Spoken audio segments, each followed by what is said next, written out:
우리가 긴 세월 동안 그 병원에 시달리다가 그렇게 극적으로 병마를 물리치고 완치되어서 퇴원을 한다라고 하게 되면은 그 환자는 지금까지 입었던 그 환자복을 잘 이렇게 벗어서 잘 이렇게 접어놓고 이제 퇴원할 날만 그렇게 기다리게 되죠. 그리고 내일 퇴원한다면 오늘 밤은 그 환자는 잠을 자지 못할 겁니다. 왜? 모든 병마를 이기고 그 상처가 나서 집으로 돌아간다라는 그런 기쁨입니다. 이처럼 우리 육신의 건강이 회복되는 것도 참 중요하죠. 그래서 여러분, 우리가 복음서를 읽어보게 되면, 신약의 복음서를 읽어보게 되면 많은 부분을 할애해서 예수님께서도 그 많은 환자들의 병을 고쳐주셨습니다. 그래서 우리가 예수를 믿고 병 고침 받는다라는 것은 전혀 이상한 것은 아니에요. 예수를 믿고 병 고치는 것이 전적인 목적이 되어서는 안 되겠지만은, 예수님께서도 이 복음서에 보면 상당 부분을 그 많은 환자들의 병을 고쳐주시는데 시간을 그렇게 할애했던 사실을 우리가 보게 됩니다. 이처럼 우리가 건강이 회복되었다라는 것이 참 우리가 일생을 살면서 참 그 큰 그런 부분으로 우리가 자리매김하고 있어요. 또 우리가 건강 못지않게 우리 모든 신앙이라든가 우리 모든 삶에 있어서의 회복이라는 것은 참으로 귀한 것이다. 오늘 4절에도 말씀을 보니까 너희는 내게 나오라. 그러면 내가 너희를 살려주겠다라고 말씀합니다. 오늘 이 본문 5장 전체에 흐르는 총 주제가 뭐냐 하면은 회복입니다. 죽을 자리에서 하나님께서 그 이스라엘 백성들을 다시 살려주시겠다는 겁니다. 예수를 믿으면 우리가 많은 변화를 겪게 돼요. 가장 큰 변화가 죽음의 자리에서 생명의 자리로 옮겨지는 겁니다. 여러분, 군에서 별을 하나 달면요, 그의 신상이 엄청난 신상이 바뀐다고 합니다. 대령의 그런 계급에서 준장이라는 별 하나를 달게 되면 또 하나의 그런 세상이, 그들 말로는 별천지가 펼쳐진다고 해요. 그들의 신상에 어마어마한 변화가 있다고 합니다. 우리나라는 육해 공군을 막론하고 별을 달래면은 별로다가 대령에서 그 준장으로 진급을 하려면 국회 비준을 받아야 돼요. 이만큼 어렵다는 겁니다. 그렇지만 우리가 별을 달게 되면 그의 신상에 엄청난 신상의 변화가 온다고 합니다. 이와 마찬가지로 우리가 이 죄의 문제를 해결받았다. 죄된 엎드러진 이 백성들을 향해서, 이 엎으러져서 죽을 수밖에 없는, 다시는 그 엎으러진 자리에서 일어날 수 없는 그 희망 자체를 꺾여진 백성들에게 오늘 아모스 선지자를 통해서 하나님께서는 말씀하십니다. 너희는 내게 나오라. 그리하면 내가 너희를 살려주리라 라는 말씀이 오늘 본문 4절에, 또 그렇게 오늘 8절까지 우리가 읽었습니다만 이렇게 반복되어서 그렇게 말씀해주고 있는 것을 우리가 보게 되는 것입니다. 여러분, 우리가 죄의 문제를 해결받았다는 것은 일생일대의 가장 큰 사건입니다. 우리가 살아가면서 많은 일들을 겪게 되잖아요. 크고 작은 많은 일들을 겪게 되지만 우리가 그 중에서도 우리 인생의 가장 큰 그러한 사건이라는 것은 이 사건이 좋은 사건이든 나쁜 사건이든 막론하고 가장 큰 우리 일생에 있어서 가장 큰 사건은 우리가 죄의 문제를 해결받았다는 거예요. 그렇게 불신함으로 말미암아 그런 사탄의 백성에서 하나님 자녀로 신분 변화가 이루어졌다는 겁니다. 우리는 더 이상 죄의 백성이 아니죠. 그렇죠? 우리는 거룩한 하나님의 백성이 되었다는 것. 이것이 우리 일생일대의 가장 큰 사건이 된다라고 말씀드릴 수가 있습니다. 그러므로 여러분, 주님께서는 우리의 죄의 문제를 해결해 주시기 위해서 십자가의 그 모진 고통을 당하시고, 이 십자가의 형이라는 건요, 이 로마의 형틀 가운데 가장 흉악한 죄인데, 아주 가장 흉악한 죄인을 그렇게 사형의 도구로 삼았던 것이 십자가형입니다. 이 십자가형은요, 바로 죽는 게 아니야. 서서히 몸에 있는 모든 진을 다 뺍니다. 물을 뺍니다. 피 한 방울까지 남게 하지 않기 위해서 모든 것을 다 쏟은 후에 십자가에서 죽는 죽음이 십자가의 형입니다. 이런 죽음의 십자가의 형을 우리 주님께서 저와 여러분들을 위해서 십자가에 친히 달려 죽으셨다면 여러분 믿으시겠습니까? 믿지요. 아멘입니다. 아멘인 것이죠.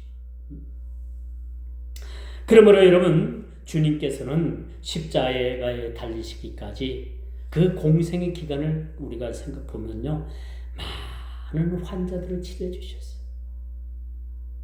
이런 육신의 환자뿐만 아니라 정신적으로 그렇게 병이 든 자를 또한 고쳐주셨고요.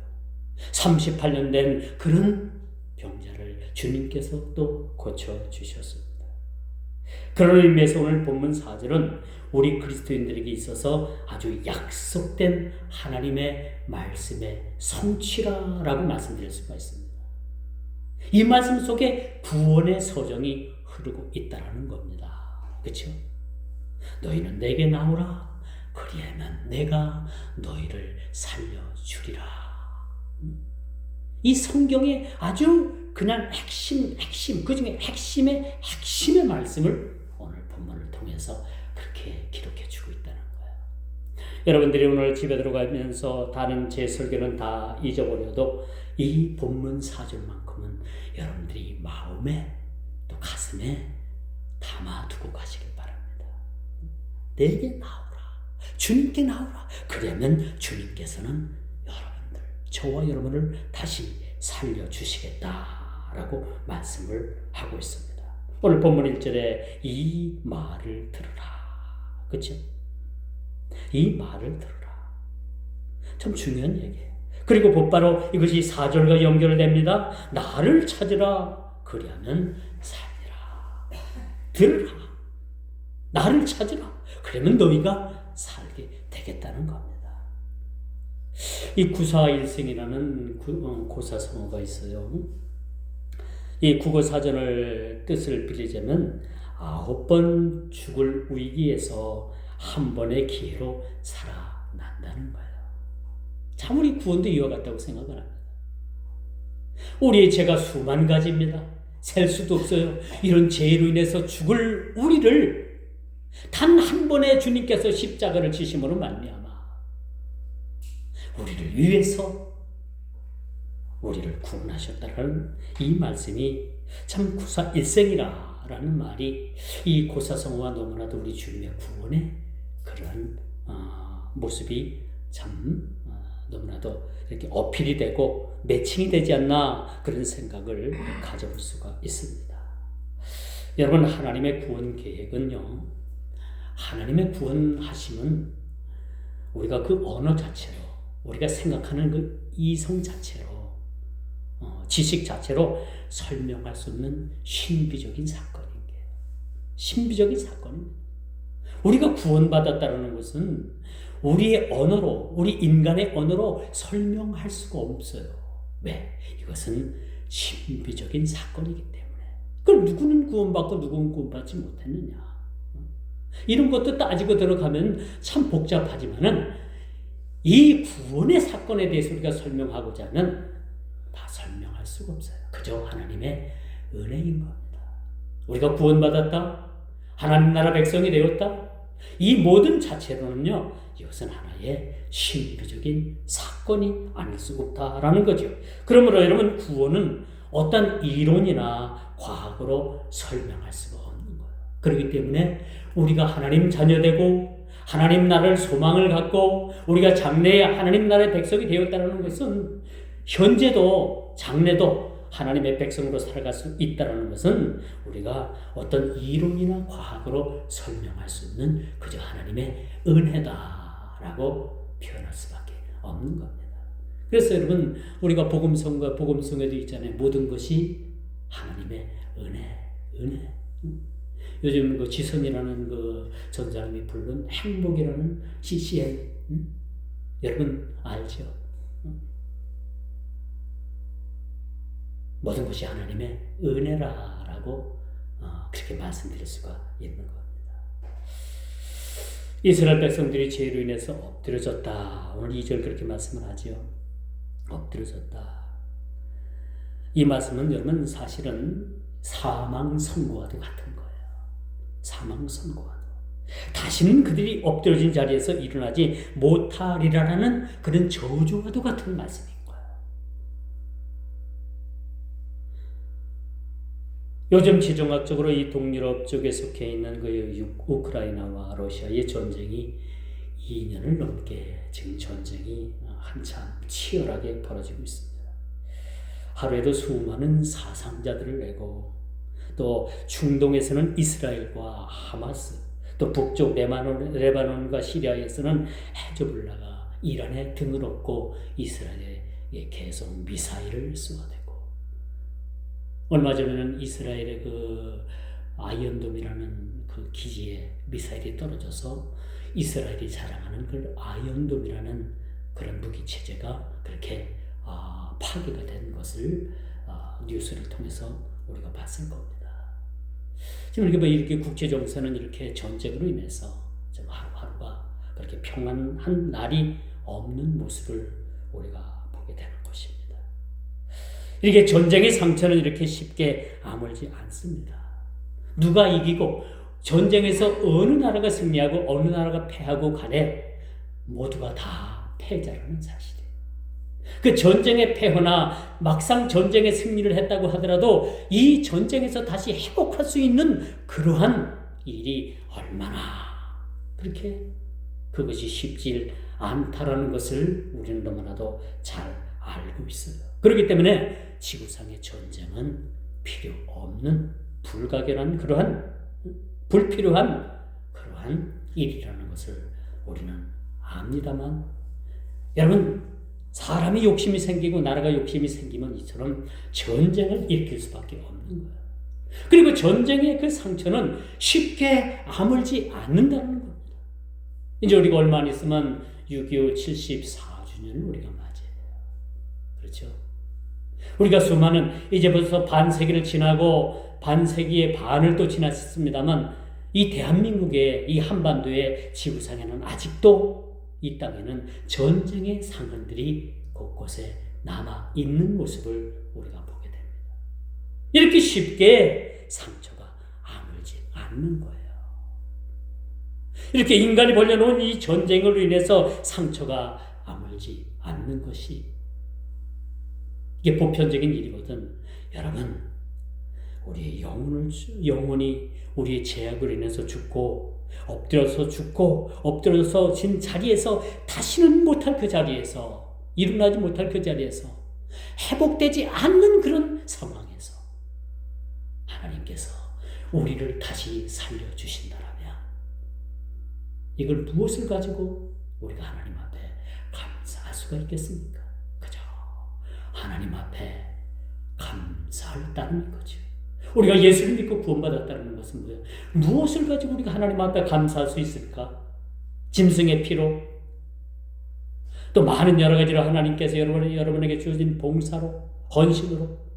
그러나 이것보다도 우리가 무엇보다도 하나님 앞에 이 우리가 구원받은 일에 감사할 수 있는 것은 입술로 하나님께 감사를 드리는 겁니다. 그렇죠? 먼저 우리가 해야 될 일이 하나님 앞에 감사한 마음을 가지고 감사의 제사를 드리는 거예요. 감사로 제사를 드리는 자가 나를 영화롭게 하나니 그 마지막 때에 내가 그들을 구원으로 보이리라고 그렇게 말씀해 주고 있는 말씀을 우리는 기억할 수가 있는 겁니다. 어제 뉴스를 보니까 여러분 가자 지구에서 그 잡혀갔던 인질 4명이 극적으로 그렇게 구출됐다라는 뉴스를 접했어요. 그 뉴스를 접한 많은 세계인들이 곳곳에서 축제가 벌어지는 모습입니다. 너무나도 기쁜 거. 이스라엘 땅에 있는 그 본토에 있는 그 당사자들 물론하고 많은 유럽과 아프리카와 아시아 지역에서 그 인질들이 풀려났다고 하니까 그렇게 많은 사람들이 기뻐하는 모습을 저는 TV 뉴스를 통해서 그렇게 봤습니다.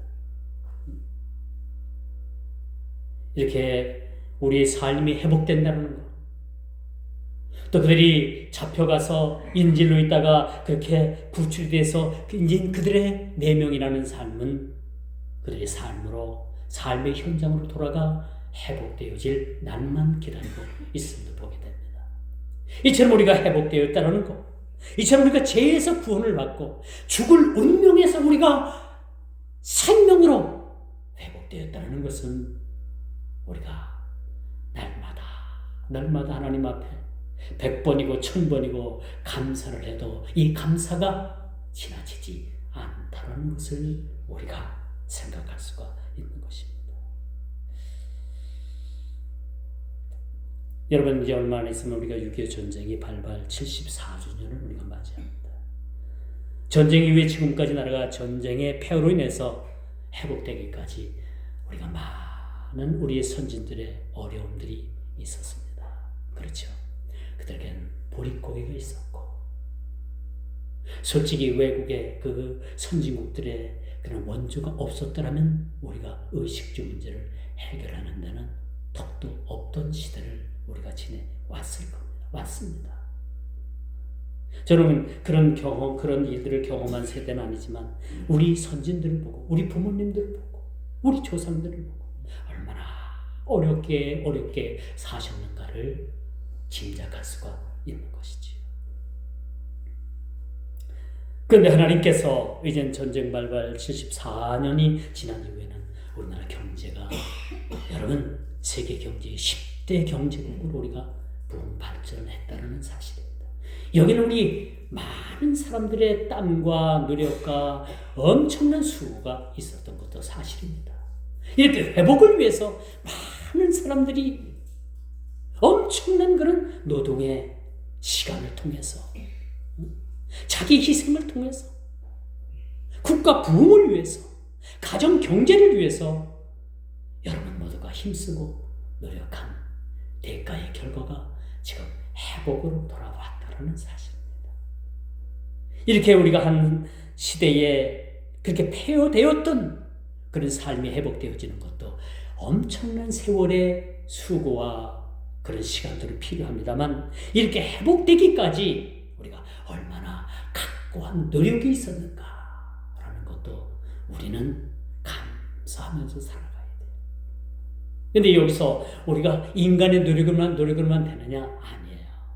인간의 노력도 필요하지만 여기에는 이 나라, 이 땅, 이 민족이 회복되기까지 하나님의 간섭이 계셨다는 것, 하나님의 섭리가 있었다, 하나님의 역사가 함께 숨어 있었다는 겁니다. 그걸 누굴 통해서? 우리 믿는 그리스도인들을 통해서, 저들을 통해서 기도하게 하시고, 저들을 통해서 기도하는 백성 가운데 하나님께서 지금 이 시대에 우리나라가 작고 작은 이 나라 지도상에서도 보면 너무나도 우리나라가 참 적은 것 같아요. 적은 나라지만 하나님께서 이 나라 민족을 회복시키사 세계 경제 10대국으로 그렇게 발전할 수 있도록 해주셨던 것, 우리가 참 감사해야 된다고 봅니다. 여러분, 이처럼 우리가 회복의 역사는 우리가 이처럼 회복될 수 있다는 것은 기도하는 백성들이 있었고, 그 기도하는 백성들의 기도를 들어주시는 하나님께서 계셨기 때문인 거예요. 수산궁의 에스더는 죽을 각오로 자신의 생명을 던져 유대 민족을 구했습니다. 그렇죠? 에스더서를 읽어보면 참 이것은 한편의 여러분 드라마죠.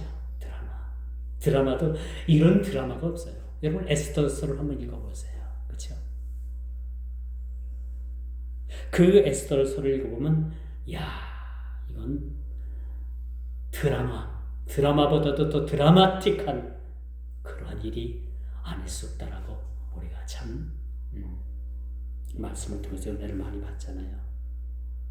이 수산궁에 에스더는 어느 한 날 자기 유대 민족의 모든 백성이 한날 한시에 죽게 된다라는 그러한 참 슬픈 소식을 그가 접하게 되죠.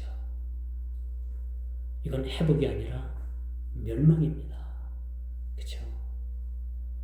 에스더는 뭐라고 말을 합니까? 백성들에게 부탁을 하죠. 내가 왕 앞에 나갈 테니까 나를 위해서 금식하며 기도해달라. 그리고 에스더는 왕 앞에 나갑니다. 그리고 한날 한시에 죽을 운명에 처했던 그 유대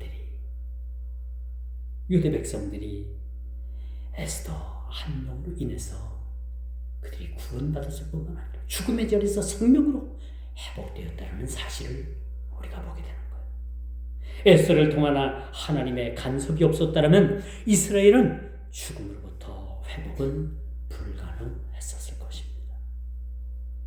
이제 오늘 본문 3절을 보면서 죄에 대한 심각성을 우리가 깨달아야 합니다. 3절을 제가 볼게요. 주 여호와께서 이와 같이 말씀하시되 이스라엘 중에서 1000명이 행군에 나가던 성읍에는 100명만 남고 100명이 행군에 나가던 성읍에는 10명만 남으리라 하셨느니라. 그렇죠? 죄에 대한 심각성으로 인해서 하나님께서 멸망하시겠다. 1000명에 100명만 남기고 900명은 다 멸망시키겠다는 얘기입니다. 100명 중에서 10명만 남기고 그렇게 90명을 다 멸망시키겠다라는 말씀을 우리가 보게 되는 겁니다. 이것은 죄의 결과로 인해서 이스라엘이 무너져가는 최후의 모습을 그렇게 보게 되는 겁니다. 이스라엘의 집이라고 했잖아요. 이스라엘 중에서라고 했잖아요. 이것은 이스라엘의 집, 이스라엘 나라를 그렇게 지칭하는 것이라고 볼 수가 있겠죠. 이스라엘 하면 여러분 12지파잖아요. 12족속 어느 지파를 불문하고 모두가 전쟁의 피해로 인해서 그들을 폐허로 만들 것이다 라는 말씀입니다. 어느 불특정 소수를 이야기하는 것이 아니에요.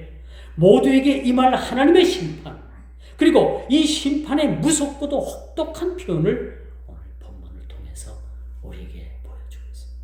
거의 다 죽는 거죠. 그렇죠. 1000명이 900명이 죽는다. 이건 먼저 수치로 우리가 이제 상징적인 의미로 말씀을 하는 겁니다만 거의 다 죽는 거예요. 거의 다 멸망의 자리로 내려가는 겁니다. 그런데 여기서 우리가 1000명에 100명, 100명에 10명. 왜 이렇게 하나님께서 이런 표현을 통해서 아모스 선지자에게 이런 말씀을 하셨을까? 이 말씀을 보면요, 하나님께서는 심판에 대한 여지를 남기고 계시는 거예요.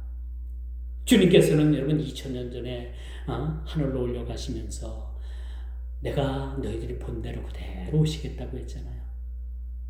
그런데 아직까지 오시지 않잖아요. 여러분, 많은 이단들이 무엇을 가지고 그렇게 많은 사람들을 현혹했는가 하면 주님 재림을 가지고 그렇게 현혹을 했어요. 언제 온다?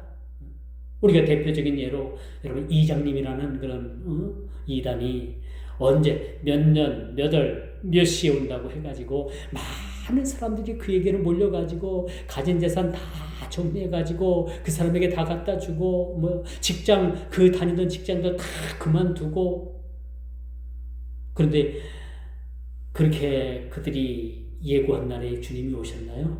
안 왔잖아요. 난리가 났잖아요. 그때 그 세상에 얼마나 그게 이슈가 됐냐 하면요. 방송국에서도 여러분 현장 중계를 했어요. 근데 그 시간이 됐는데 안 온 거예요. 그 시간 전에 이장님이라는 사람은 미국으로 도피해버렸어요. 왜? 안 온다는 사실을 알기 때문에. 희대의 사기극이라는 것을 그 스스로가 잘 알기 때문에 그는 이미 그 시간 전에 미국으로 도피를 했습니다. 그러니까 그가 책을 써낸 그 판권만 해도 엄청났어요. 제가 그때는 청년의 시절이었기 때문에 저도 그 책을 사봤잖아요.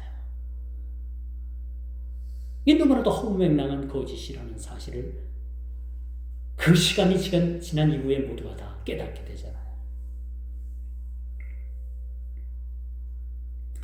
그런데 하나님께서는요, 심판에 대한 여지를 남기고 계십니다. 우리 주님은요, 어젯밤에 올 수도 있는 거예요. 그렇죠? 오늘 아침에도 올 수 있으신 분이에요. 하나님께서 정하신 때, 그 때가 되면 오시는 거죠.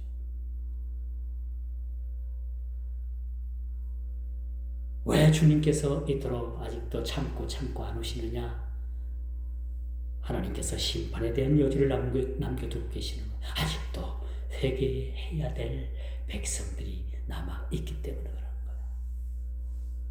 하나님께서 예정하신 그 숫자가 다 차게 되면 주님은 호련히 세상에 백마를 타고 이 땅에 다시 재림하십니다. 분명한 사실이고 약속된 말씀이고 그러나 그 시와 때는 오직 하나님만 아시는 겁니다. 그때와 시가 오는 뭐가 그렇게 중요해요? 우리는 뭐예요? 때를 어떤지 못 어떤지 주님 오실 날을 우리가 기대하면서 믿음을 가지고 주님 앞에 순종하는 삶을 삶은 우리가 되는 거예요. 그렇죠? 가장 불쌍한 사람이 뭐예요?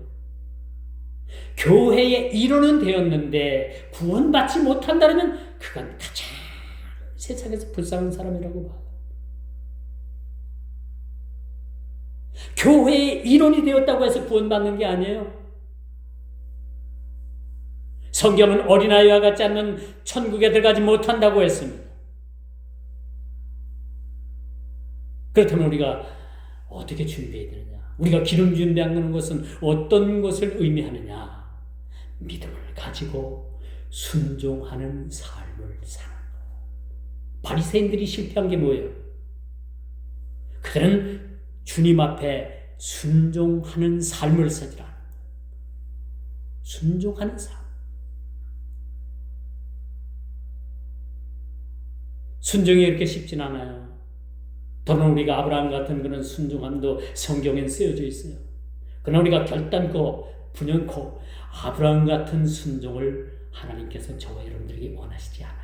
왜? 이미 아브라함을 통해서 순종이라는 것을 무엇이라는 것을 보여줬기 때문에. 그렇죠? 우리는 최선을 다해서 순종하는 마음으로 살아갈 때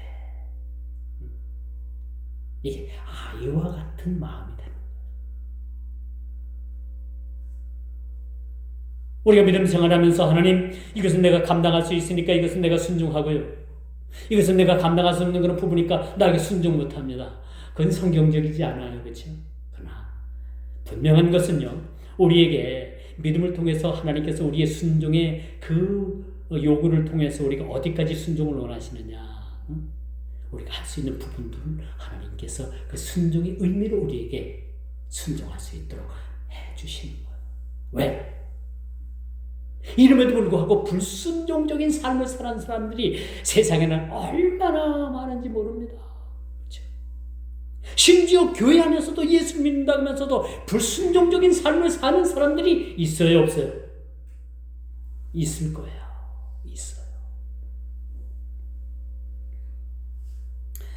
그러므로 여러분 오늘 본문 3절을 보면서 저는 그런 생각을 해요. 하나님께서는 이스라엘을 통해서 당신의 뜻을 이루시기로 작정하신 겁니다. 1000명의 100명을 하나님께서 남기시고 100명의 10명을 하나님께서 남기시는 그런 일들을 하나님께서 작정하셨다는 거예요. 할렐루야. 이 은혜입니다. 은혜. 왜 은혜냐? 그 100명 안에 10명 안에 저와 여러분들의 숫자가 포함됐다는 사실이에요. 이 귀신 천지가 여러분 주장하는 14만 4천은 이건 상징적인 숫자예요. 오늘 본문도 여러분 상징적인 숫자입니다. 사실은. 이 상징적인 숫자 안에 그렇게 100명 가운데 10명 가운데 저와 여러분들이 포함됐다는 사실을 믿으시기 바랍니다. 이게 은혜고 하나님의 긍휼을 베푸시는 그런 하나님의 그런 예정 가운데 계획하신 일들이라는 사실인 거죠. 이제 마지막으로 회복을 위하여 4절입니다. 이 4절은 오늘 5장의 총 주제라고 했죠. 주제입니다. 너희는 나를 찾으라 그리하면 살리라.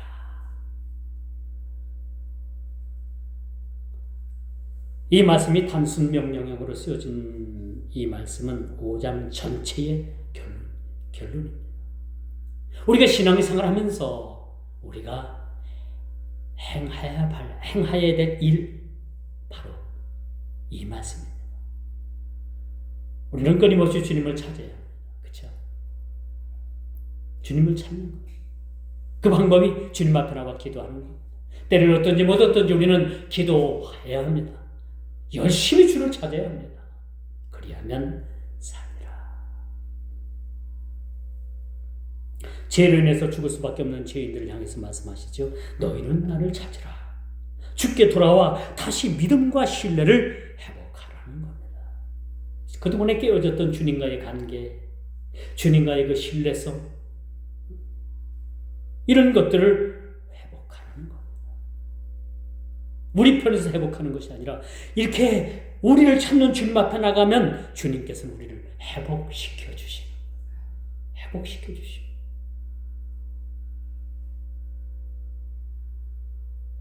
하나님께서 다시 살려주신다는 것은 살리라. 히브리어 이 말씀은 우리가 육신적인 부분뿐만 아니라 영적인 생명과 그렇게 연결이 되어 있다. 우리가 산다는 것은 단순하게 육신의 건강뿐만 아니라 우리의 온 전 인격적인 삶, 우리의 전 인격적인 삶이 다시 살아나게 되는 거예요. 소생함을 우리가 얻게 되는 거예요.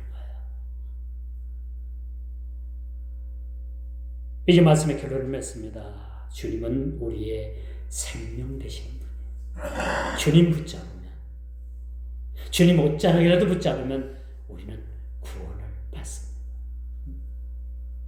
수년간 혈루증으로 고생하던 그 여인이 여러분 마지막 희망을 가지고 주님의 옷자락을 붙잡았을 때 치료의 역사가 일어난 겁니다. 그 여인에게는 단순한 육신적인 질병이 치료됐을 뿐만 아니라 그 일로 인해서 주님을 만나게 되고 그 일로 인해서 전 인격적인 삶이 그렇게 변화를 겪고 소생함을 이뤘다는 사실입니다. 주님께 병을 고쳤다고 해도 병 고친 이후로 우리가 얼마나 더 살겠습니까? 얼마나 더 살겠어요? 육신적인 질병을 고침받은 것뿐만 아니라 이것도 중요하지만은 우리가 그렇게 고침받고 예수를 믿었고 우리가 모든 일신상의 모든 전 인격적인 그러한 영생의 소생함을 얻고 치료받았다면 구원받았다는 그 사실에 대해서 여러분 더 감사하지 않겠습니까? 이게 더 중요한 거야. 본질이 뭐고 비본질이 뭐고 그걸 우리가 쉽게 깨닫게 됩니다. 요나 앞에는요 멸망을 기다리던 니느웨 백성 100만 명이 있었습니다.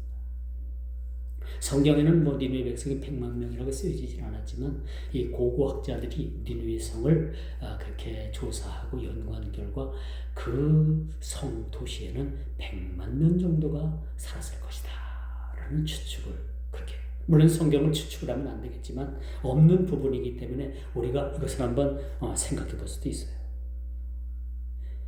요나 앞에는 멸망을 기다리는 그런 100만 명이 넘는 그런 백성들이 있었습니다.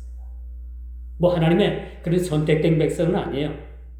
이들은 선택된 민족은 아니었습니다. 그런데 그럼에도 불구하고 하나님께서는 요나를 통해서 하찮은 노예의 신분에서 왕에게 이르기까지 그들이 죄를 덮어쓰고 굵은 베옷을 입고 허리를 동이고 그렇게 철저하게 자신들의 죄를 회개했더라. 어디 이방 나라에 그런 선지자라고 하는 사람이 그것도 니느웨 가기 싫어가지고 저쪽 니느웨로 가라고 했더니 다시스에서 저 요빠로 도망을 갔잖아요. 요빠에서 배를 타고 다시스로 도망을 가다가 큰 물고기 속에서 그런 어려움을 당하고 그냥 가기 싫은 니느웨를 향해서 얼마나 가기가 싫었겠어요. 저는 요나서를 읽으면서 요나의 마음을 읽어봐요. 얼마나 가기가 싫었을까? 얼마나 가기 싫었을까? 근데도 하나님의 명령이니까 갈 수밖에 없었잖아요. 그리고 딱 한마디, 너희가 회개하지 않으면 너희들 다 죽어. 그거요. 그거 딱 한마디 전해 준 거예요.